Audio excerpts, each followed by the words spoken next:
Kembali di channel Tanya Soal, di mana di video kali ini kita akan bahas beberapa soal untuk pemodelan soal kuantitatif, di mana di sini kita tekankan kepada cara berpikir, di mana soal yang kelihatannya sulit akan kita permudah. Jadi kita akan mencoba beberapa soal yang kita rasa berpotensi model soal seperti ini muncul ya di ujian tahun ini. Jadi disebutkan bahwa di soal pertama, jika A sama dengan 81 per 3 pangkat 3 dikurang XY dan B sama dengan 2 pangkat 3 dikurang XY, maka kita ditanyakan membandingkan hubungan antara A dan B. Mungkin kalau di soal biasanya dalam bentuk hubungan kuantitas antara P dan Q, tidak masalah ya, itu sekedar sama variabelnya diubah. Jadi kalau kita perhatikan di bagian A, kita mulai dari A itu kan sama dengan 81 per 3 pangkat 3 dikurang XY. Berarti itu sama dengan 81 dibagi 27 kemudian dikurang XY. 81 dibagi 27 jawabannya adalah 3 dikurang XY. Nah, kemudian di bagian B kita peroleh 2 pangkat 3 dikurang XY. Berarti sama dengan 8 kurang XY. Jadi si A ini nilainya adalah 3 kurang XY dan B ini 8 dikurang XY. Jadi kalau kita perhatikan angka depannya, yang si A 3, yang si B 8, udah pasti bahwa si A lebih kecil daripada si B, karena dia sama-sama dikurang XY, sesuatu nilai yang sama. Seandainya si XY ini bernilai positif, misalkan angka 1 misalnya, kita misalkan saja si XY itu 1. Berarti kalau si A itu 3 dikurang 1 berarti hasilnya 2. Sementara si B 8 dikurang 1 hasilnya 7. Bagaimana kalau misalnya ada yang bertanya, bagaimana kalau si XY itu nilainya negatif? Kita misalkan saja si XY itu negatif 1. Berarti si A jadi 3 dikurang negatif 1 jadi 4. Si B juga 8 dikurang negatif 1 jadinya 9. Jadi tetap akan bernilai si A lebih kecil dari B. Yang menjadi masalah apabila kita menjumpai model soalnya misalnya A-nya itu 3 kurang XY, sementara si B-nya 8 tambah XY. Nah, ini baru kita belum bisa menentukan karena kita nggak tahu apakah XY-nya itu positif atau negatif. Jadi bisa membingungkan. Kalau kita menjumpai yang seperti ini, kita pilih yang jawaban tidak dapat ditentukan.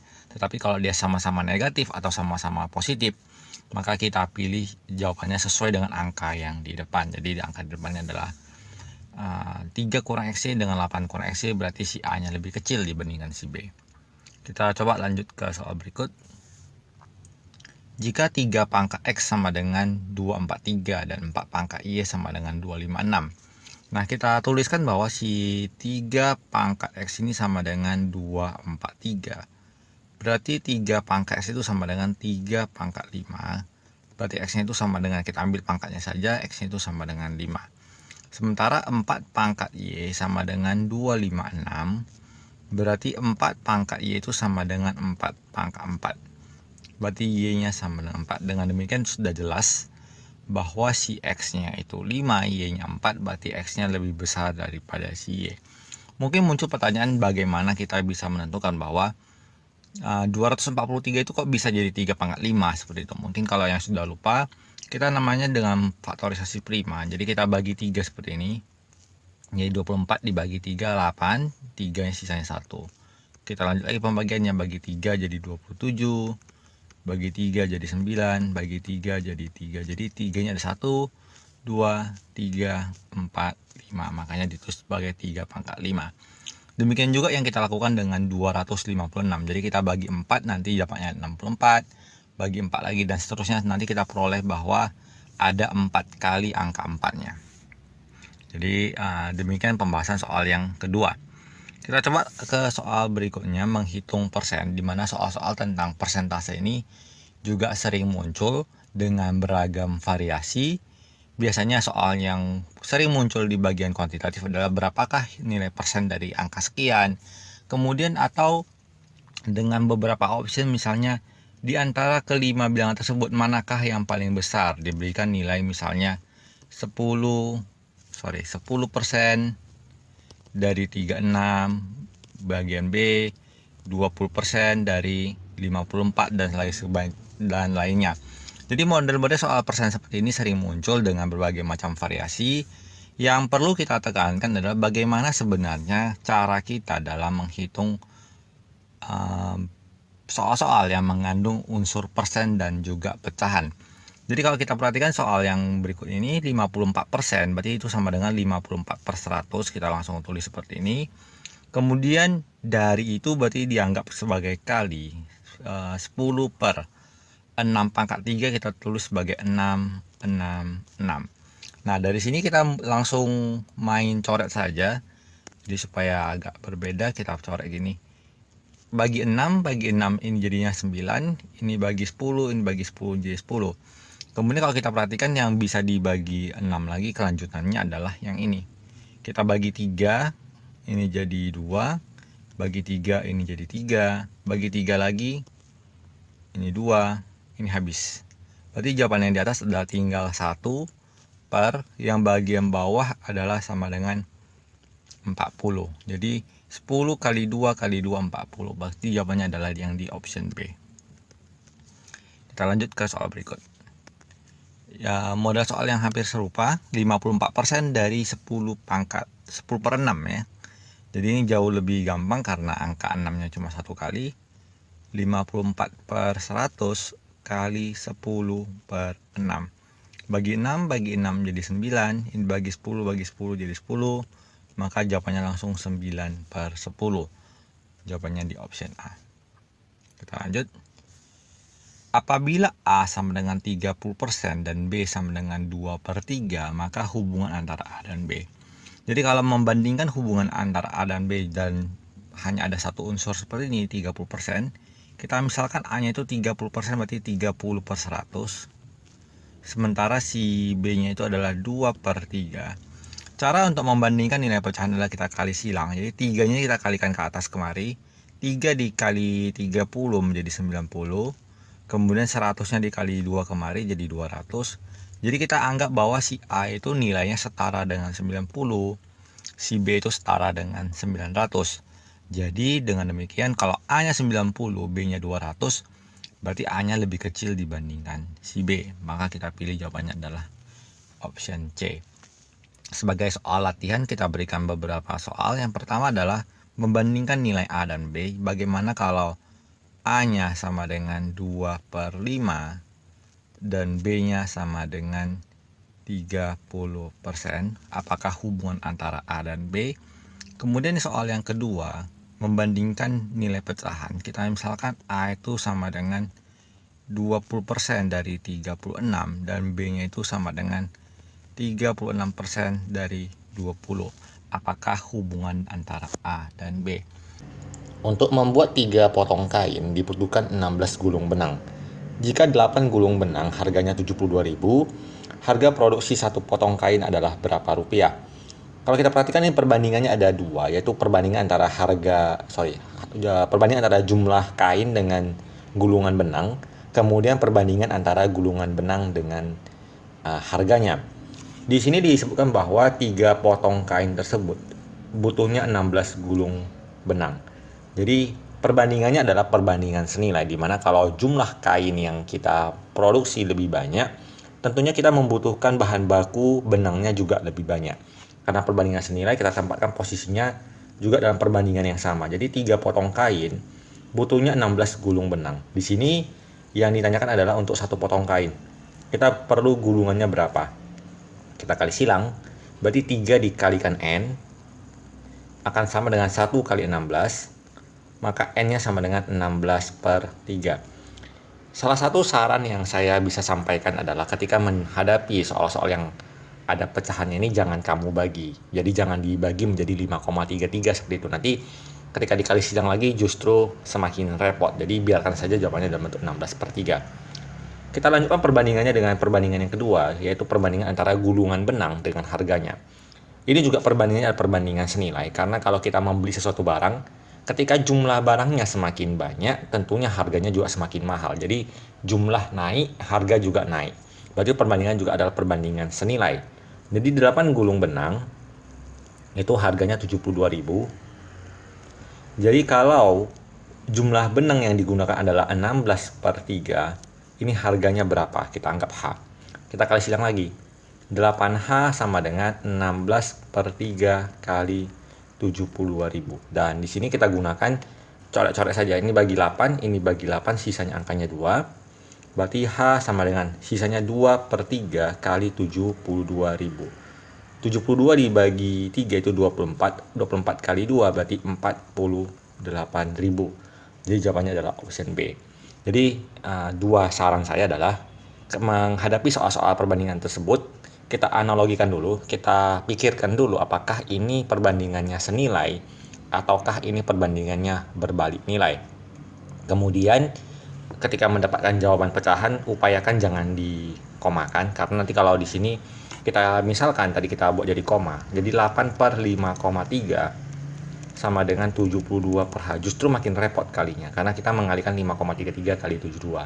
Jadi jangan dilakukan seperti itu. Tetap biarkan dalam bentuk pecahan supaya lebih mudah ketika kita kali silang ataupun coret-coret seperti itu. Kita lanjut ke soal kedua. Dalam sebuah kelas, jumlah siswa yang berasal dari daerah A adalah 20%. Jika 3/4 dari jumlah siswa dari daerah A adalah 24 siswa, maka jumlah siswa kelas tersebut adalah titik-titik. Jadi ada sebuah kelas, 20%-nya dari siswa kelas A itu adalah 20%-nya adalah siswa kelas A. Kita anggap ini jumlah siswanya X, ini 20% dari siswa X, kelas X tersebut adalah berasal dari daerah A. Kemudian 3/4 dari jumlah siswa daerah A adalah 24 siswa. Jadi 3/4 dari A sama dengan 24. Tadi A-nya itu adalah 20% X. Jadi 3/4 kali 20% X sama dengan 24. Untuk ini kita bisa hilangkan dulu nolnya, ini 1, ini nolnya 1, kita kalikan yang atasnya 3 kali 2 jadi 6, 4 kali 10 jadi 40, sama kali X sama dengan 24. Berarti X-nya sama dengan kali silang, 40-nya kali ke atas, berarti 24 dikali 40, 6-nya ke bawah, 6 di bawah, kita coret seperti ini. 24 dibagi 6 adalah 4, berarti X-nya sama dengan 4 dikali 40 sama dengan 160. Jadi jawabannya adalah option E. Kita lanjut. Untuk menanggulangi luberan lumpur, warga sebuah desa mengoperasikan 6 buah pompa dengan kecepatan konstan dan sama, mampu memindahkan lumpur sebanyak 67,5 meter kubik tiap menit. Dengan kecepatan yang sama, berapa banyak lumpur yang dapat dipindahkan oleh 10 pompa selama 4 menit? Di sini ada 3 faktor, yaitu yang pertama adalah jumlah pompa, yang kedua adalah waktu, yang ketiga adalah jumlah lumpurnya. Kita perhatikan hubungan dari masing-masingnya. Ketika kita menggunakan jumlah pompa, kalau jumlah pompanya semakin banyak, berarti kita akan memerlukan waktu yang lebih sedikit. Ibaratnya kalau ada mesin untuk menguras kolam misalnya, ketika digunakan 2 mesin, kita perlu waktu 1 jam. Jadi kalau kita gunakan mesinnya lebih banyak untuk memompa airnya tersebut, pasti waktunya berkurang. Jadi hubungannya ada perbandingan terbalik. Jadi kalau jumlah pompanya meningkat, waktunya akan berkurang. Kemudian kalau jumlah pompanya semakin banyak, berarti jumlah lumpur yang dipindahkan juga akan semakin banyak. Jadi di sini ada 2 faktor, yaitu jumlah pompa dan jumlah lumpur yang dihasilkan itu perbandingannya senilai, dan waktunya itu berbanding terbalik. Untuk menyederhanakan bentuknya, kita lakukan seperti ini. Berarti jumlah pompa, berarti pompa 1, jumlah lumpurnya di sebelah sini, jumlah lumpur, kita anggap lumpur 1, karena dia berbanding terbalik, kita kalikan dengan T1. Nanti perbandingan adalah waktu 2, pompa 2, waktu 2, dan jumlah lumpur yang kedua. Kenapa dibuat jadi perkalian? Karena dia perbandingan terbalik, seharusnya dia bentuk gini. P1 per P2 sama dengan T2 per T1. Kita kali silang, jadi P1 T1 sama dengan P2 T2. Jadi untuk mempermudahnya kita buat jadi perkalian. Nah, kita gunakan sifat rumus ini. Jadi yang pertama adalah jumlah pompa yang digunakan. Jumlah pompa yang pertama adalah 6 buah. Waktunya adalah tiap menit ya, 1 menit. Jumlah lumpur yang dipindahkan 67,5. Di keadaan yang kedua, digunakan 10 pompa dalam waktu 4 menit. Yang ditanyakan adalah berapa banyak lumpur. Kita anggap L. Kita lakukan kali silang. 6 kali 1 kalikan L, berarti jadi 6L, sama dengan 10 kali 4 kali 67,5. Kita tuliskan 10 kali 4 kali 67,5. Lalu kita kalikan yang ini, berarti 10 kali 4 itu 40. 40 kali 67,5, hasilnya 2700. Berarti 6L sama dengan 2700. Kita bagi 3 dulu, berarti 2L sama dengan 900. Bagi 2 lagi, L-nya sama dengan 450. Berarti jawabannya adalah option B. Kita lanjut. 9 orang dapat menyelesaikan suatu pekerjaan dalam waktu 48 hari. Jika diinginkan pekerjaan tersebut selesai 3 minggu lebih cepat, maka tambahan pekerja yang dibutuhkan adalah. Jadi sama juga, ini berarti jumlah orang dikali waktu sama dengan jumlah pekerjaan. Kita bandingkan dengan jumlah orang di kondisi kedua, waktu di kondisi kedua, dan pekerjaan yang dihasilkan dalam waktu yang kedua. Karena pekerjaan yang diinginkan hanya satu, kita anggap P1 dan P2-nya itu sama-sama bernilai 1. Jadi di sini pertama-tama dibutuhkan 9 orang yang bekerja dalam waktu 48 hari untuk menyelesaikan sebuah pekerjaan. Di kondisi kedua, kita nggak tahu orangnya berapa, kita anggap O. Supaya nggak bingung, kita tukar X saja. Dikali waktunya. Waktunya adalah 3 minggu lebih cepat. 1 minggu itu 7 hari. Berarti kalau 3 minggu itu sama dengan 21 hari. Dari target kerja 48 hari, dia menginginkan 21 hari lebih cepat. Jadi kalau kita hitung, berarti yang dia kehendaki adalah 48 dikurang 21. Berarti dia menghendaki pekerjaan tersebut selesai dalam waktu 27 hari untuk satu buah pekerjaan. Kita kali silang. Berarti 27X sama dengan 9 dikali 48. Bagi 9 jadi 3. Berarti 3X sama dengan 48. X-nya sama dengan 48 dibagi 3 sama dengan 16. 16 ini adalah jumlah pekerjaan yang diperlukan. Di awal sudah ada 9 orang yang bekerja. Berarti jumlah tambahan pekerja yang dikehendaki adalah 16 dikurang 9. Berarti kita perlukan tambahan pekerja sebanyak 7 orang. Jadi jawabannya adalah di option C. Kita lanjut, dan ini bisa dijadikan sebagai soal kuis untuk video kali ini.